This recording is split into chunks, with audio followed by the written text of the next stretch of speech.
I'm Larry Ridley, and this is the NFL on EA Sports. We've got a good one on tap today, and there's going to be two quarterbacks ready to get it done on the gridiron. It's the Rams going up against the Vikings. With that, we send you up to U.S. Bank Stadium in Minneapolis as we hook up with our commentators, Brandon Godden and Charles Davis. Okay, Larry, thank you. We are indeed at the beautiful state-of-the-art U.S. Bank Stadium in Minneapolis. Today, we've got a good NFC matchup on tap between the Los Angeles Rams and the Minnesota Vikings. Here's Kai Forbath now to get us started, and we are underway from downtown Minneapolis.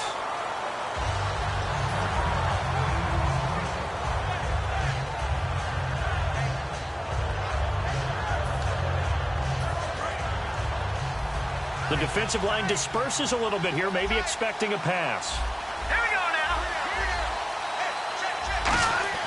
now. Now Goff on first down.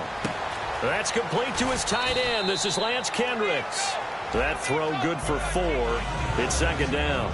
And we introduce you to these starters now, and Tavon Austin, a man who really doesn't need any introduction anymore in this league. He did it all when he's at the University of West Virginia. Played wide receiver, slot, returned kicks, even lined up a tailback and ran for over 300 yards. All of those talents will be on display in this game.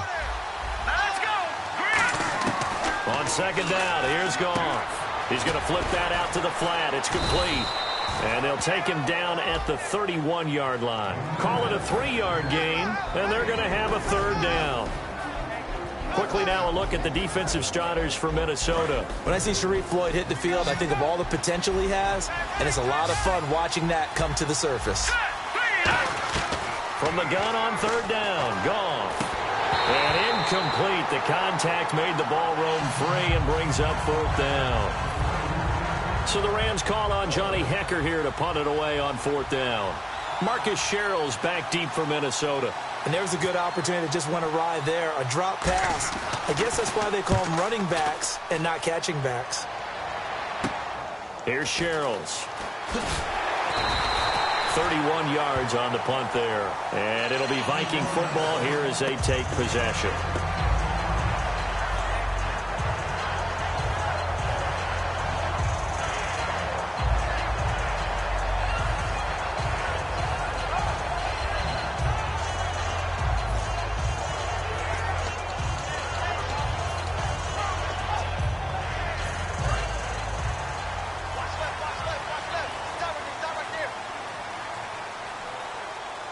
Peterson alone in the backfield.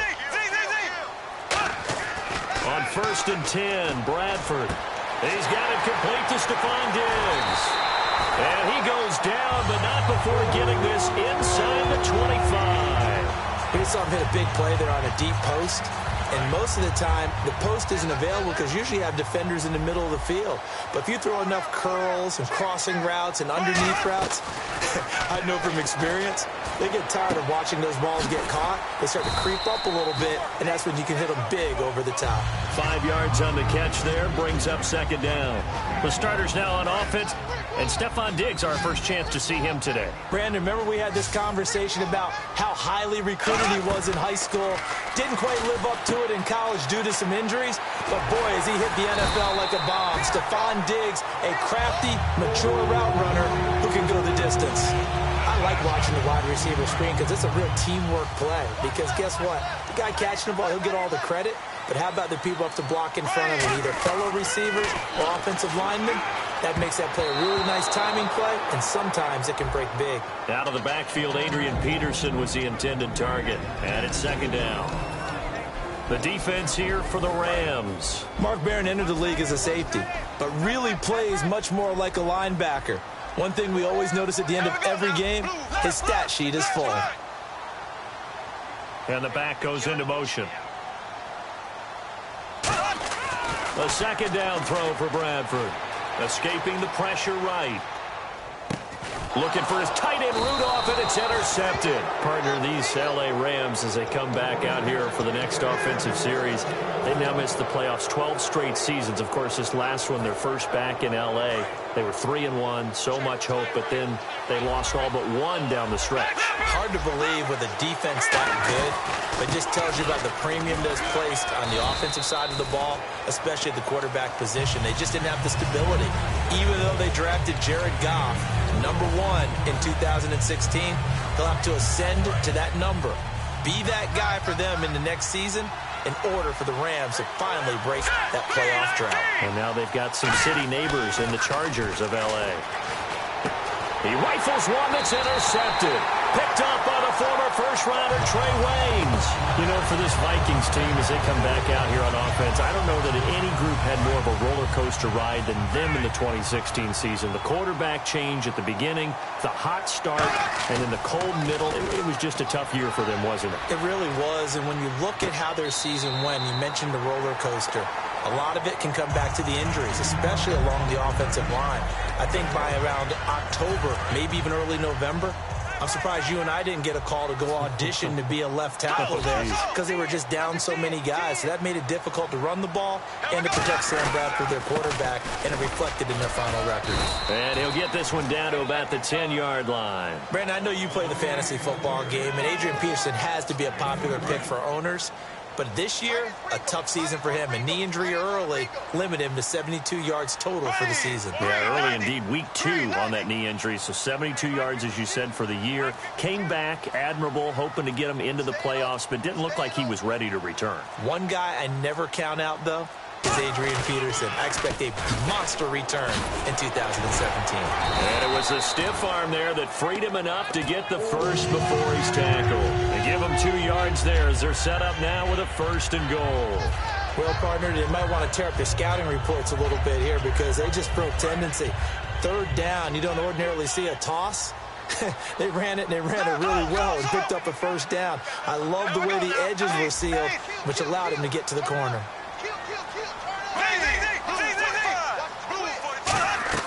They go play action here on 1st down. Flush to his right. And he'll just throw this one over in the way of the security crew. Incomplete here. I hope I don't sound too rah-rah on that one, but that's the exact right throw. Either your receiver gets it or no one gets it. Give him a lot of credit for being really precise with it. Got rid of it. No one got it. 2nd down, Bradford. He'll try and set up the screen. It's complete. And they'll lose yardage here. They go backwards to the 13-yard line. They call that a loss of 6 yards. And it's 3rd down now.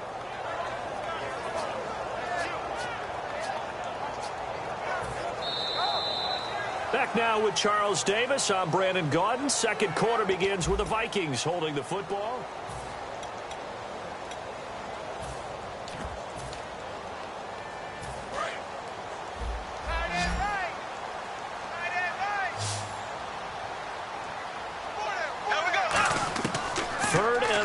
For Bradford. His throw caught at about the 5. It'll be a gain of 8, but it also lead to a 4th down.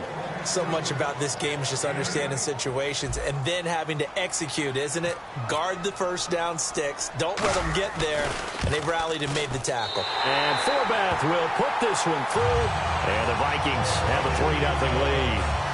So after slogging through a scoreless 1st quarter, we have action on the scoreboard. A field goal makes it 3-0. Well, with these two offenses, we weren't going to stay 0-0 forever, were we? I'm not sure that this opens the floodgates, but I doubt that's the last scoring we're going to see. And the Rams getting set to go now. And following the interception, we'll see what they can put together on this drive. I can hear my old college coach right now. He always used to tell us before every game, the team making the fewest mistakes will win. What they're hoping is that last mistake is their only one of the game. Coaches, that's all they talk about, turnovers, right? Minimizing those and maximizing opportunities. And he's finally taken down, but not before he reaches the 14. So Gurley gashes the defense. And a lot of people say, do you take running backs early first round? Do you want them that high? Surely you're happy you took Todd Gurley that early. Without a doubt, Dr. Seuss. I love the way that got done by you. But even better, it's fun to watch Todd Gurley run the football. He is electrifying. I want you to know that I did not mean to do that, by the way. I'm still struggling to wrap my mind around the year Todd Gurley had with the Los Angeles Rams. I thought he was a lock for 1,000 yards. Didn't approach it, and never got over 100 yards in a single game all season. Yeah, and his rookie year, we know what he did. He was averaging 4.8 yards a carry as a rookie, 3.2 this year. How much of it was up front on the O-line? There was plenty of that, but he also has to increase his vision, and I think he may add a little bit more weight back on in order to break a few more tackles. First touch of the game here for Benny Cunningham. That'll make it 4th down after a loss of 1. So the myth has been shattered.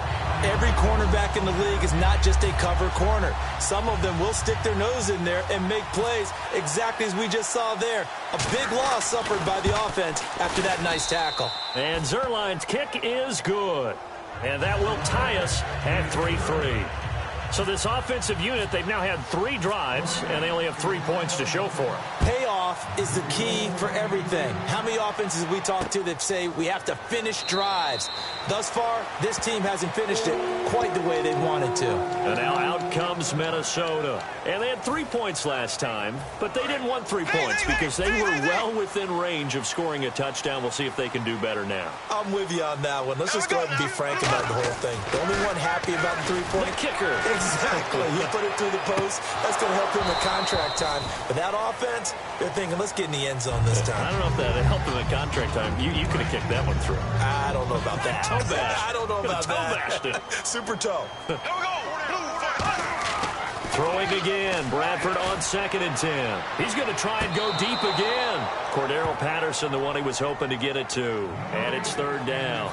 One of the toughest things about playing defensive back is pattern reading, trying to figure out what they're doing. And on that one, they had the fly, just sending a guy downfield with the in route accompanying it, what people call a dagger route, trying to hit the guy underneath after the clear out. In this case, though, they're not able to get it done. Yeah, they said forget the underneath route. They went for the guy on the fly, but as you said, incomplete. And he's able to get the first before he's taken down at the 36. And there's another completion to the tight end. And let's face it, it is hard to overthrow a 6'6" target. It is indeed. Quarterbacks like their speed guys. They like that huge 6'6" target that they've got in him. They really do, and it reminds me of what one great tight end told me once. He told his quarterback, just make sure you throw it up there, you know, kind of like put it up on the top shelf where the kids can't get it. In recent years, the slot receivers really gained stature in the NFL because they can do so many things. Yes, they can line up wide like your normal wide receiver, but they have that kind of courage and toughness to run routes in the middle of the field and become dependable targets for their quarterbacks and move the sticks. Those guys are worth their weight in gold. Peterson alone in the backfield.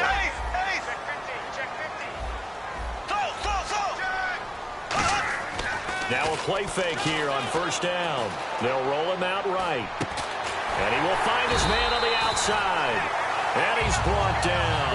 They pick up 12 on the play there, and they move the chains.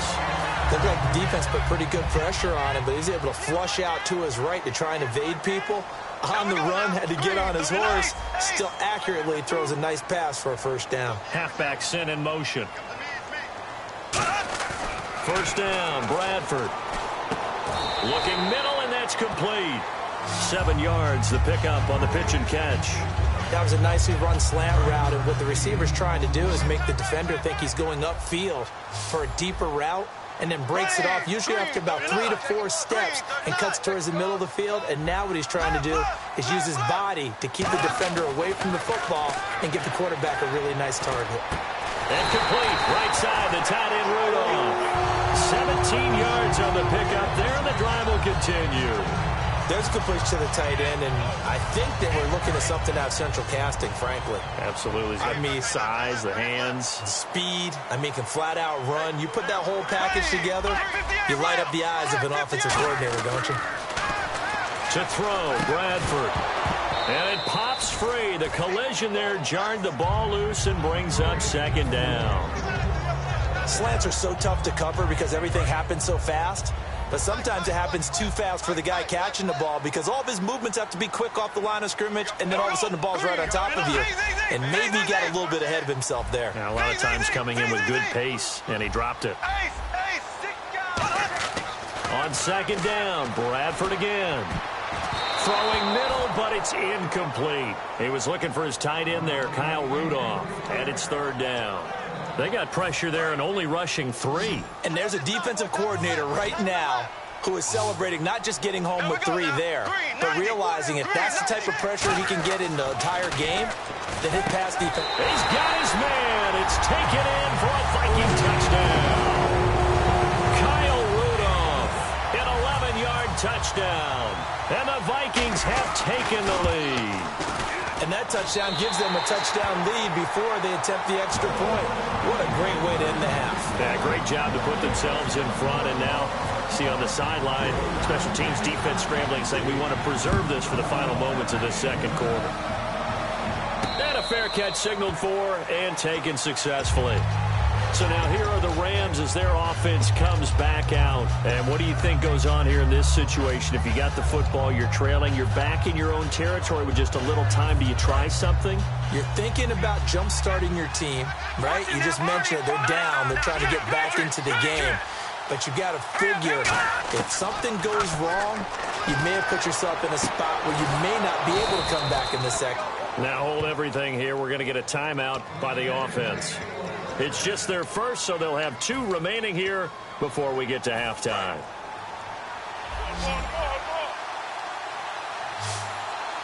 Shift together here from the D-line. Now a first down throw. Goff eluding the pressure right. That's complete to his tight end. This is Lance Kendricks. Give him 16 on the pickup, and the Rams are going to get a first down. As a general rule, offensive linemen like to know where their quarterback's going to be when he's setting up to throw the football. But sometimes they just have to get on the run, get on the move.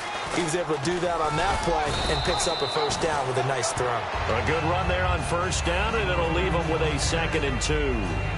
Now whistles come in. We're going to get a timeout here by the offense. So that means they're down to 1 remaining here as we head toward halftime. Here's Goff now on second down. Flushed out right. A hit as he throws there, incomplete. He was looking for Todd Gurley, and it's 3rd and short. It's a tried-and-true formula, and I don't think it'll change for as long as we play football. If someone's trying to throw the ball and you can put pressure on them and make it tough, that's only going to help your defense. Yeah, he's since being hurried. He got rid of it before taking the hit, but incomplete. 3rd and 2, Goff. And he will find his man. It's Kenny Britt. And he gets the first down yardage he needs before he's brought down at the 6. Now hold everything here. We're going to get a timeout by the offense. And with halftime on the horizon, they'll be out of timeouts from here forward. So with 4 seconds to go in the half, here's the field goal unit onto the field. This is an easy one, 23-yarder. And Zerline's kick is good. And the drive will wind up yielding 3. So they're still down, but they are able to salvage 3 here heading into the lockers. This is what you work on from the beginning of training camp. Heading into the half, put some points on the board. No matter what the score says at that point, you've accomplished what you set out to do. And solid field position. And never mind, Larry. These 2 teams apparently anxious to get back at it. So both teams have their marching orders, and we'll get going again here in quarter number 3. That's fielded in the end zone. And no run back here. This will be a touchback, and it comes out to the 25-yard line. Out come the Vikings. They'll have it first on offense as we begin the 3rd. They have the lead. Now they'll be looking to extend that lead. And this is where I enjoy talking about one of my favorite subjects, tendency breakers, or counters as I also like to call them. You've done things in a certain way in the first half, and they've had an ability to see what you've done. They're going to make their adjustments. So guess what? You adjust yourself and try and stay ahead of the pace because you are looking for some separation in this ballgame. The adjustment to the adjustment. Without a doubt. Show them one thing, hit them with something else. Here we go now. Blue 45. Again, Peterson. Across the 30 to the 31-yard line. 3 yards on the pickup. That's going to set up an interesting third and about 4 to go. And third quarter here, you've got the lead. This is where that strong run game can really benefit you. Stayed in bounds there, kept the clock going. I like all the points you just made there. And if you throw the football and it's incomplete, now you've stopped the clock and you've helped out the guys on the other side of the ball. So keep it in the hands of those runners. Keep moving it. Keep grinding clock. Firing quickly here, and that's complete. He gets 7 out of it, and he also gets a first. Would it be safe to say that as precise as routes are supposed to be run in the NFL, maybe they're not quite as precise in college ball? That's accurate, yeah. And I think we saw a college route in the NFL there. Just find the soft spot, find the dead zone, and find the first down.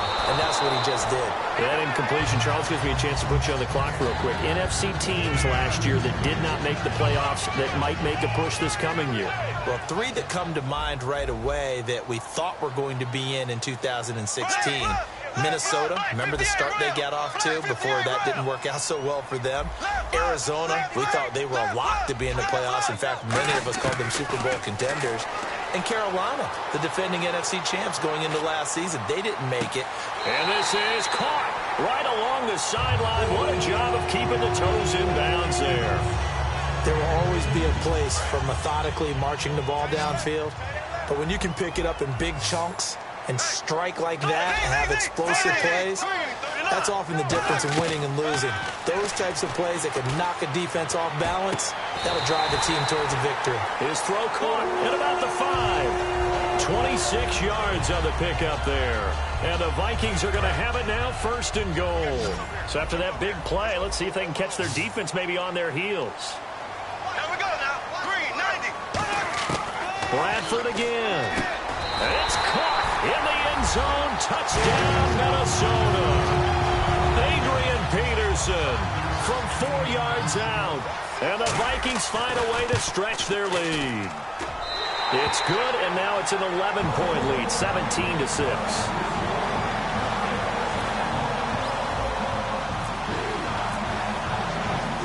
Forbath to send it away now following the touchdown. And no return on this one as the fair catch is signaled for and taken. Now we take a glance at the offense as they work their way back out for their first possession of the second half. They're down in this game. A chance for the offense, though, to put something on the board, get some momentum here in half 2.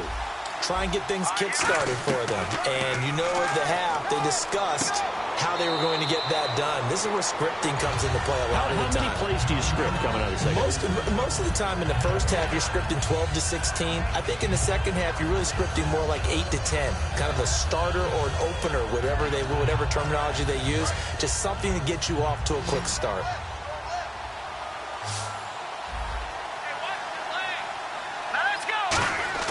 To throw on second down is gone. And this one hauled in by Tavon Austin. And they're able to get this one across the 35. They give them 13 yards there on the play and a fresh set of downs. And the D-line pinching together must be expecting the run. On 1st and 10, Goff. And they'll set up the screen to Gurley. And he'll be taken down, but not before he gets into enemy territory. They'll get 16 yards there, and it'll be 1st down, Rams.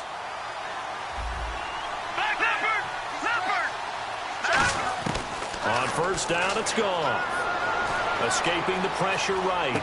Dumps it off to Gurley. 20.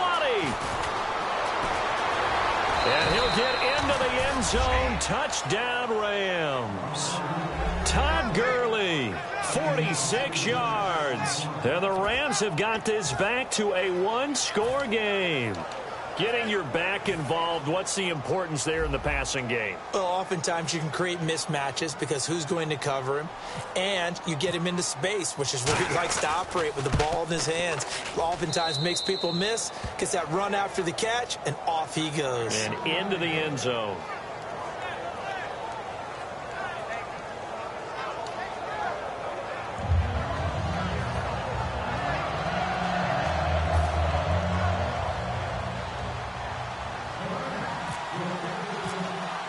Now after the touchdown, it's Zerline. He'll kick it away.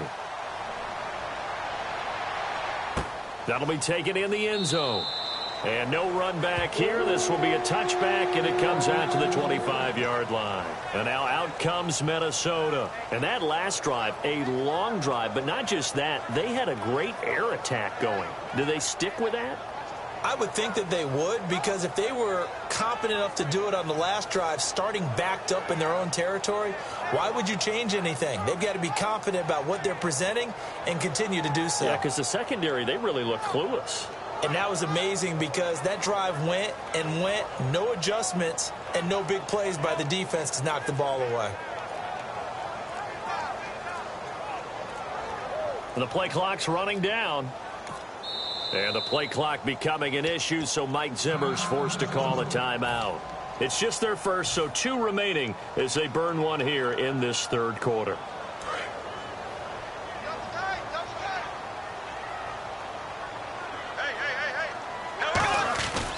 They start the drive with Peterson. And he'll push his way forward to about the 32. It's a 7-yard carry to set them up with a 2nd and 3. First play of the drive, let's give credit all around. Excellent blocking, but the guy carrying the ball, he was the finisher. A really nice run.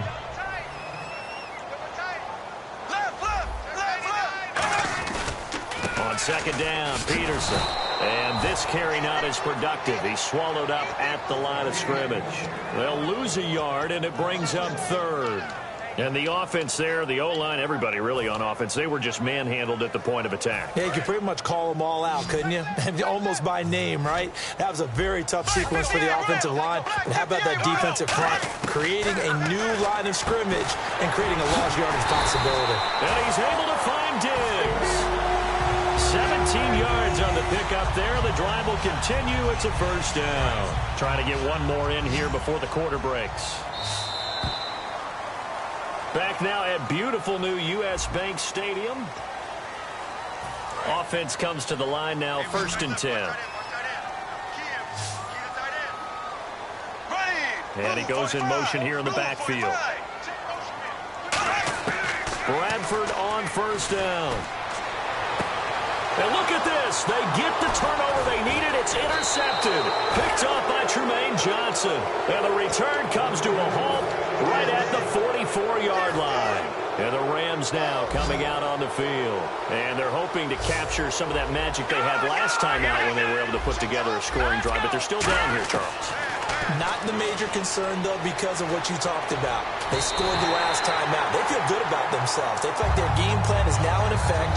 They know how to attack and what plays they want to put together. But they've got to keep it moving in the right direction because, as you did note, they are down on the scoreboard. Now on 2nd down, this is Gurley. Trying to find a lane, but instead he'll get back to the line of scrimmage and no more. In order to play really good run defense when you're playing a 3-4, those 3 guys up front, the nose tackle and the guys they call the defensive ends, they're usually big people because they're going to have to eat up a lot of blockers because it's usually 5 on 3. And when they do their job well, the ball popped in the air and intercepted. Picked off by Harrison Smith. And he's able to get it back to the 33-yard line. The Vikings offense now heading out to take over. And following the interception, just any interception, are you a little bit more cautious when you start that next drive, or no, you just throw that out the window? I think you are. I don't think that there's any way you can run back out there and go, totally didn't affect me. Let's just go ahead and be loose with the football again. You're going to take care of it, but you have to be careful about being too cautious because now you can't run any offense at all. Still want to attack. We'll see how they attack them here. Offense looking to avoid a 3rd and long. It's 2nd and 10.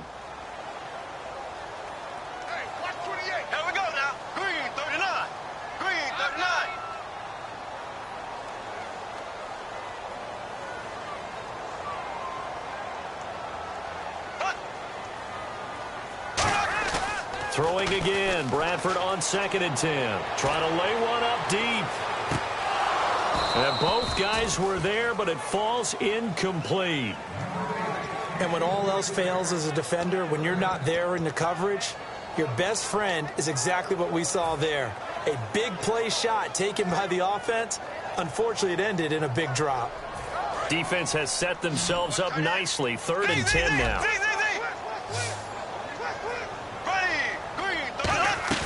Play action now. Bradford rolling to his right. And he's just going to throw this one out of bounds here. Nowhere to go with it. Incomplete. Partner, how many times have you heard it? Pressure creates diamonds, right? But it also bursts pipes. And on that one, that's what they got. They got after him, and he was fortunate just to get rid of it. Yeah, he just had to chuck it away.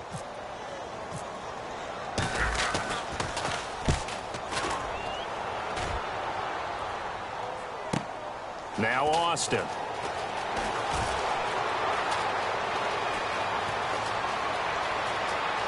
And he'll finally be taken out of bounds just past the 40. He had one man to beat. It takes a touchdown-saving tackle to bring him down.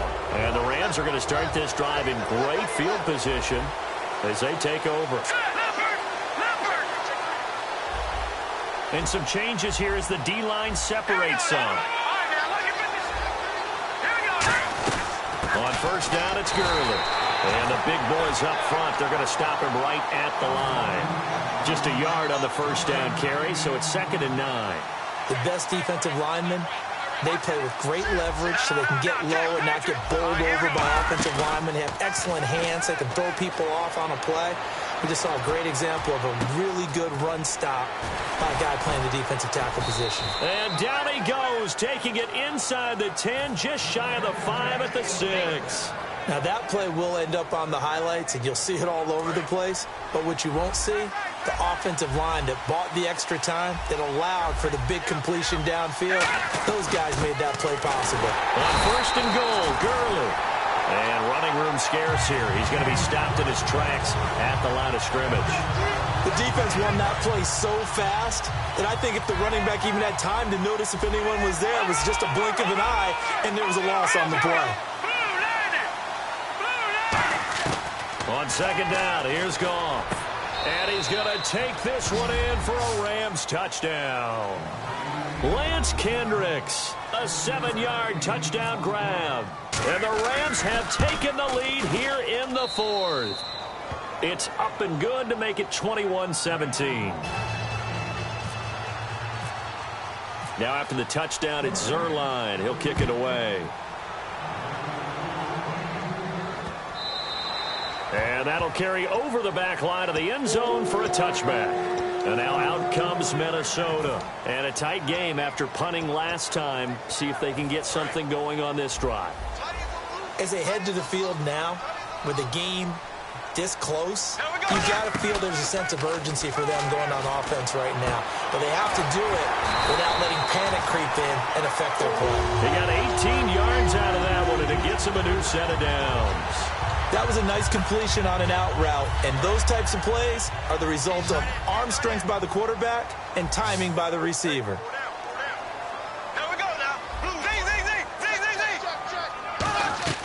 Now a play fake here on first down. Quick hitter here, it's complete. 5 yards on the catch there, brings up second down.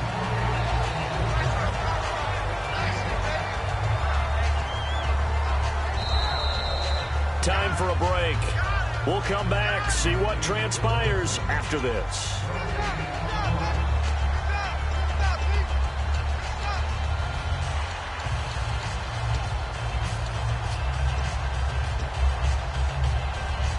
So we've got a 2nd and 5. Peterson alone in the backfield. Second down, Bradford. And his throw's going to be incomplete. I wouldn't be shocked at all right now if there's a look of surprise on the big fella's face because he had the route that he wanted, running the corner, and usually he's able to use his body and catch the football, but a really nice play by the defenders, able to knock it away. And the defense lines up looking for one final stop. And they will be playing for the pass in this situation, not expecting any type of a run. Back to throw. And, a crusher there as it's intercepted. A great read, and it's picked off. And the return will be stopped at the 34-yard line. The Rams offense now, they get set and head back onto the field. They have the 3-point lead. Defense did their job. Now, late game, although it looks good, you know the coaches, they haven't counted this as a victory yet. I agree with you, Tote. Another timeout called by the Vikings now. That'll leave them with just one remaining in this fourth quarter of play. And when you're trying to set up a counter play, it's what a lot of people call an influence play. You're really hoping those defensive linemen are really agile that day. If they stayed out late the night before the game and they're not moving as fast, it's a lousy call because that means they're just going to sit in the hole that you have to create just by the movement of your offensive line. And there they got the ball to the outer third of the field, but tackled behind the... Now hang on here. Timeout called by the defense. It'll be their third and final timeout, so as they talk things over, we'll step aside. And this defense looks for one more stop here on third after the run. Looking to jam the receivers at the line here. Press coverage look defensively. Now Gurley. So he fought off the tackle, and that effort gives him the first before he's brought down. I don't know about you, but that almost felt like old-time football there. 3rd and 2 is not necessarily just a running down anymore. A lot of times they want to throw the ball. They went back to the roots and powered forward and got the first down.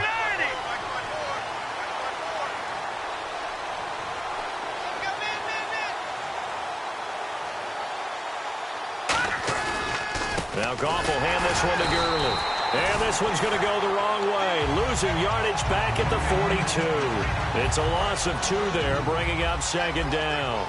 Well, on that play, the expression, don't blink, you might miss something, certainly applied. That was fast. Defense diagnosed the play, and it was over in a heartbeat.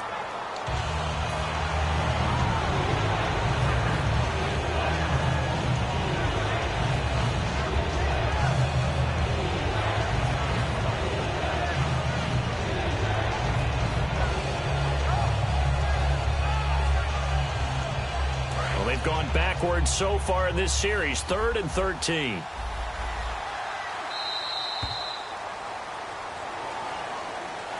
A road win in the National Football League. Charles, you never take that for granted no matter who you're playing, no matter where you're playing. You take it and you run with it. And you know you primed the pump all week in your own home facility. No one thinks we can do this. Only people who believe are right here in this room. And then you go on the road, band together, and get it done.